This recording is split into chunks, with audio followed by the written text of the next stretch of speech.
Le Conseil des ministres s'est réuni ce lundi à Kara sous la présidence du chef de l'État Faure Gnassingbé.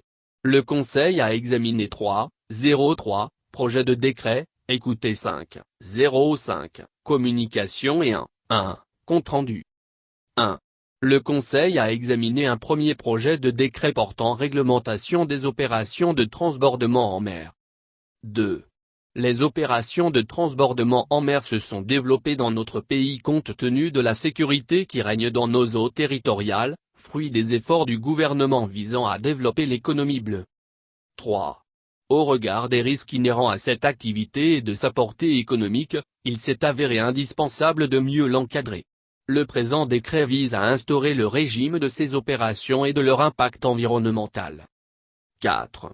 Le Conseil a ensuite examiné 2 projets de décret de déclaration d'utilité publique et autorisant respectivement les travaux d'extension et projets de constitution d'une réserve foncière. 5. Le premier projet de décret, relatif à l'extension de la plateforme industrielle d'Adéticopé et à la construction d'infrastructures connexes, permettra une extension de la plateforme sur une superficie de 392 ha et de renforcer les actions d'industrialisation de notre pays. 6. Le deuxième projet de décret est relatif au projet de constitution d'une réserve foncière spéciale dans les cantons de Dalavé et de Kepomé, préfecture d'Ozio. Cette réserve, estimée à 177 ha, permettra à l'État de poursuivre ses projets de création d'habitats décents et abordables, de réaliser des ouvrages publics au profit des populations. 7. L'adoption de ces projets de décret permettra de déclencher les procédures d'indemnisation et d'expropriation en vue de sécuriser les périmètres des sites identifiés. 8. Le Conseil a écouté une première communication relative à la sécurisation des anciens sites industriels du Togo, présentée par le ministre du Commerce, de l'Industrie et de la Consommation locale. 9. Dans la perspective de l'implantation de nouvelles unités industrielles dans les régions économiques du pays, cette communication vise à faire le point sur la situation des sites des anciennes unités industrielles ainsi que celle des parcelles nouvellement acquises en vue de leur sécurisation. 10. Le Conseil a ensuite écouté une seconde communication relative à la situation de la pandémie à la Covid-19 au Togo, présentée par le ministre de la Santé, de l'Hygiène publique et de l'Accès universel aux soins. 11. Dans le contexte actuel marqué par une flambée des cas de Covid, la présente communication vise à faire le point de la pandémie, sur le double plan épidémiologique et vaccinal, et à faire état des mesures envisagées. 12. Il en ressort que les décès enregistrés récemment concernent essentiellement les personnes de plus de 50 ans non vaccinées. Cette tranche d'âge reste donc prioritaire dans le cadre de la campagne de vaccination. 13. On assiste à une augmentation du nombre de cas depuis 4 semaines, après le répit des mois d'avril et de mai. Cette nouvelle vague est alimentée par l'apparition de probables variants plus contagieux et le relâchement dans le respect des mesures barrières. 14.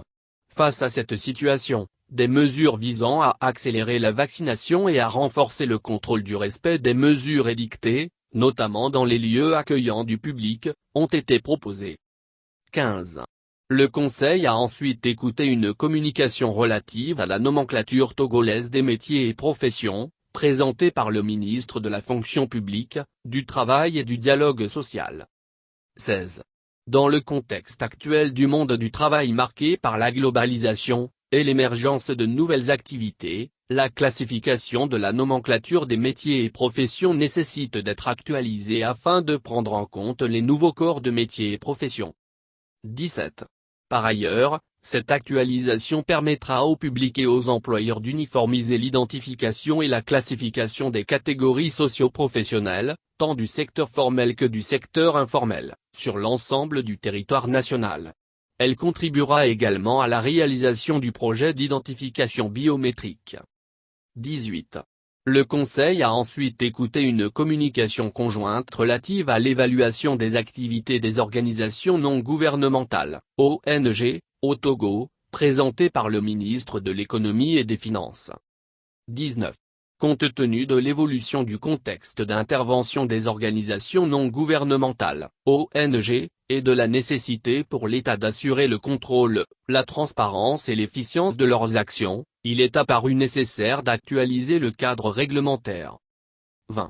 Il s'agira essentiellement de renforcer les résultats des interventions des ONG en les alignant sur les priorités du gouvernement. En attendant cette réforme, l'attribution et le renouvellement des agréments sont suspendus. 21. Le Conseil a ensuite écouté une communication relative au compte-rendu des travaux de la concertation nationale entre acteurs politiques, CNAP, du 19 janvier au 13 juillet, présentée par le ministre d'État, ministre de l'Administration territoriale, de la décentralisation et du développement des territoires. 22. Pour rappel, la CNAP avait été mise en place par le gouvernement sur les hautes instructions du président de la République dans le but d'organiser une concertation entre les acteurs politiques. 23. Suite à la fin des travaux, la communication visait à présenter au Conseil des ministres les résultats obtenus et les propositions de réforme. 24. Saluant la bonne tenue des discussions, le Conseil a félicité les différents acteurs et a pris note des propositions. 25. Le Conseil a écouté un compte-rendu relatif à la sélection du Togo pour bénéficier du financement du fonds de l'initiative ELSI présenté par le ministre des Armées. 26. La sélection de notre pays pour bénéficier de ce fonds vient reconnaître l'engagement et les efforts du gouvernement, sous la haute impulsion du chef de l'État, dans la promotion du genre au sein des forces armées togolaises.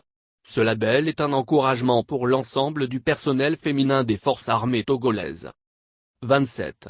À la suite de ce Conseil des ministres, le gouvernement a tenu un séminaire les 25 et 26 juillet afin de procéder à la revue de l'avancement de la feuille de route gouvernementale 2020-2025. 28. Ce séminaire a été l'occasion d'évaluer les 42 projets et réformes inscrits dans la feuille de route. 29. Cette revue a permis d'identifier les projets déjà achevés, notamment la loi de programmation militaire, la plateforme industrielle d'Adeticop, le code du travail. Par ailleurs, plus de la moitié des projets sont matures et en cours d'implémentation. Enfin, certains projets sont encore en phase d'étude ou de recadrage. 30.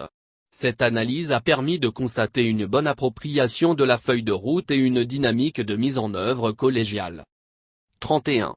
Néanmoins, dans le but d'accélérer l'atteinte des résultats et de répondre aux points d'attention soulevés, Son Excellence Monsieur le Président de la République a rappelé l'exigence d'une mobilisation accrue des membres du gouvernement et des administrations.